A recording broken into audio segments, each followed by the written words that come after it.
What do we do when our practice of faith may be different than that of our family members? You remember the story with Moses and Zipporah and that faith practice that caused them a domestic dispute?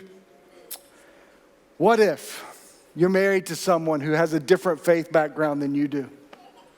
How do you manage that? How do you live with that? Now, some of you would say, well, hang on a minute. Why are you married to someone who has a different faith background than you to start with?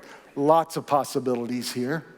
Lots of possibilities, like you came to faith after you're married, or maybe you actually weren't that concerned about it at the time, and it's now become a bigger issue than you ever thought it would, those kind of things. So don't just completely dismiss that person and say, well, hey, they made their bed, let them lie in it. No. When you are involved in a relationship,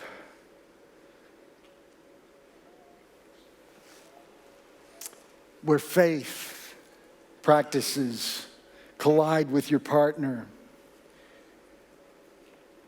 Paul speaks to this about what you should do. In 1 Corinthians chapter 7, it says, don't you wives realize that your husbands might be saved because of you?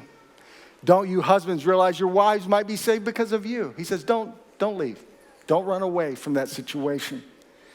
We need to live with them with respect and understanding. We still need to live out our faith, but in a respectful way. And this is applicable not just for marriage, but all of our family relationships, extended family relationships, where we have faith practices that are different than what ours might be. We need to be respectful. See, our conduct matters. When people are observing us, when people, especially from different faith backgrounds and beliefs that don't buy into this whole following Jesus thing that you've adopted in your life, people that don't buy into that don't understand why you're so committed to it. And you want to live in a way that is going to draw them to, not repel them from. And friends, this is a big risk here. For some of you, it could be that you have an unbelieving spouse, and the amount of time you spend ministering at church is an obstacle.